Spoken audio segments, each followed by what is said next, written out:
E geralmente, quando se fala em família na política, são famílias enroladas em atos de corrupção. A minha família é limpa na política.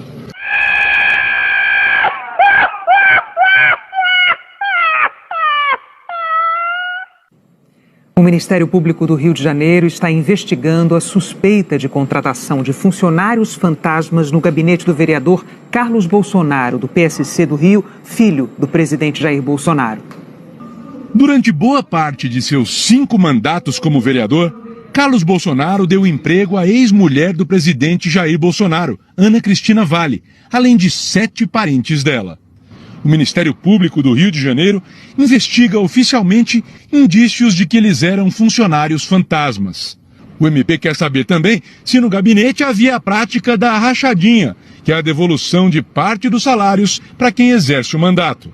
A reportagem revelou que vários desses funcionários moravam em cidades distantes do Rio e eles nem sequer tinham crachá para entrar aqui no prédio da Câmara Municipal. O casal Guilherme e Ananda Hudson e uma cunhada, Monique Hudson, moravam e trabalhavam ou estudavam em Resende, no interior do Rio, a 168 quilômetros da capital. Marta Vale morava além da divisa do estado, em Juiz de Fora, Minas Gerais, a 185 quilômetros da Câmara Municipal do Rio.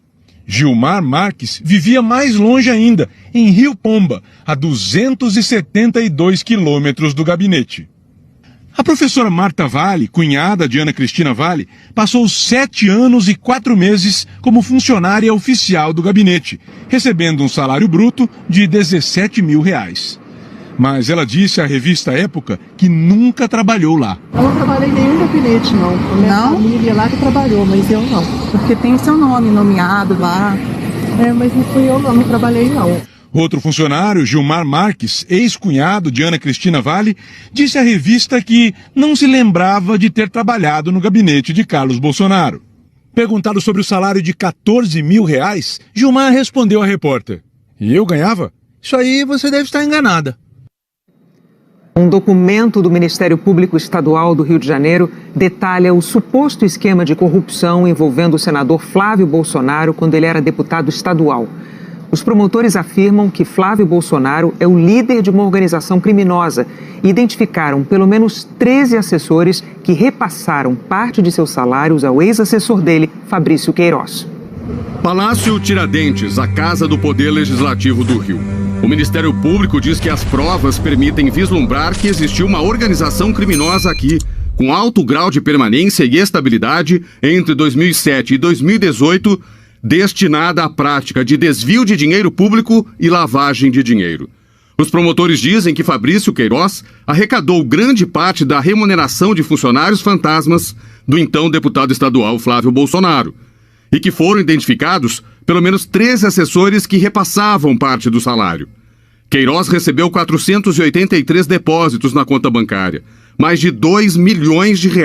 Os promotores afirmam que, apesar do que já disse, Fabrício Queiroz não agiu sem o conhecimento de seus superiores hierárquicos, já que ele próprio alegou em sua defesa que retinha os contra-cheques para prestar contas a terceiros. O Ministério Público apresenta uma troca de mensagens com uma das funcionárias do gabinete em que ele escreve: "Você pode me informar o valor que foi depositado este mês para eu prestar contas?" Os promotores dizem que ele conversava com Daniele Mendonça, ex-mulher de Adriano Nóbrega. O ex-capitão do BOPE foi denunciado como líder de um grupo de milicianos e assassinos de aluguel, conhecido como Escritório do Crime. O Ministério Público afirma que a nomeação de Daniele no gabinete de Flávio foi feita a pedido de Adriano. A investigação aponta que no final de 2017, Queiroz demonstrou preocupação com a situação de Daniele, por causa das eleições de 2018 e o receio de que o aumento da exposição de Flávio Bolsonaro levasse a imprensa a descobrir a nomeação da esposa do miliciano em seu gabinete. Foi o que ele escreveu numa outra mensagem. Sobre seu nome, não querem correr risco, tendo em vista que estão concorrendo e a visibilidade que estão. Estão fazendo um pente fino nos funcionários e na família deles. Daniele acabou exonerada. E numa conversa em janeiro deste ano, ela admitiu a uma amiga que sabia da origem ilícita do dinheiro. "Eu já vinha há um tempo muito incomodada com a origem desse dinheiro na minha vida. Sei lá, Deus deve ter ouvido." Os promotores mostram ainda que o esquema de funcionários fantasmas tinha uma base a quase 200 quilômetros da Assembleia Legislativa do Rio. 10 assessores da mesma família eram de Resende, no sul do Rio, a família Siqueira. Todos parentes de Ana Cristina Siqueira Vale, ex-mulher do presidente Jair Bolsonaro. Juntos, eles receberam mais de 4.800.000 reais em salários da Alerj. 83% foram sacados em dinheiro vivo. A investigação aponta que Flávio Bolsonaro era o líder da organização criminosa e que essa organização tinha 4 núcleos com uma clara divisão de tarefas. Tinha quem nomeava os operadores financeiros, as pessoas que aceitavam os cargos em troca de devolver parte dos salários e o núcleo que lavava dinheiro.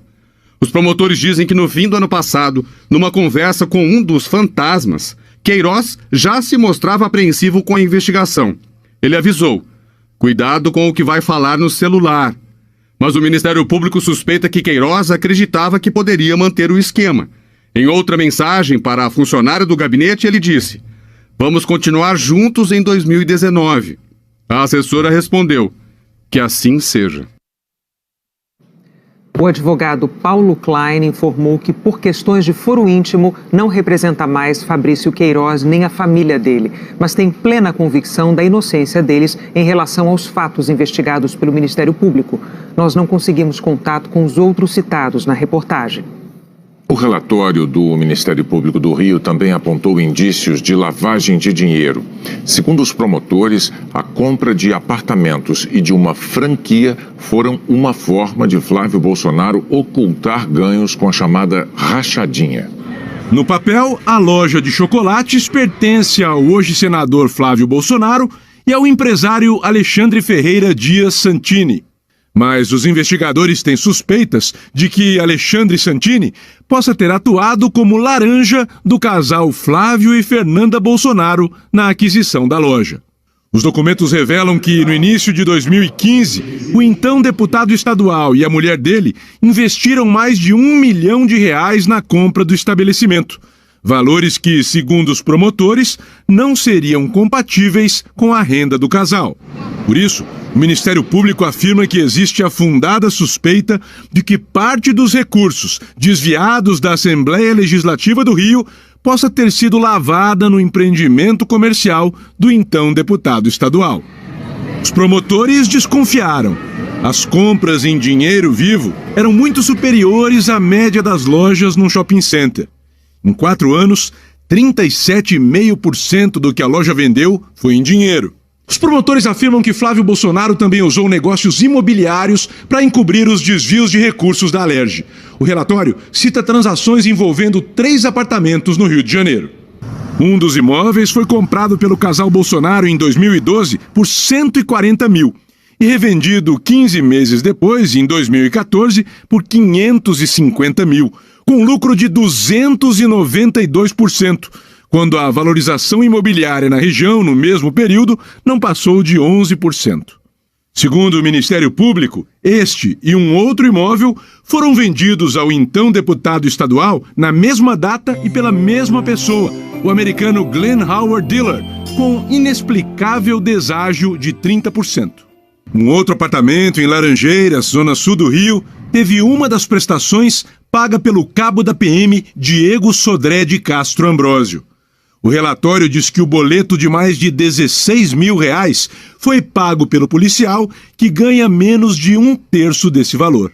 Hoje, o senador Flávio Bolsonaro se defendeu nas redes sociais. Negou a lavagem de dinheiro na loja de chocolates.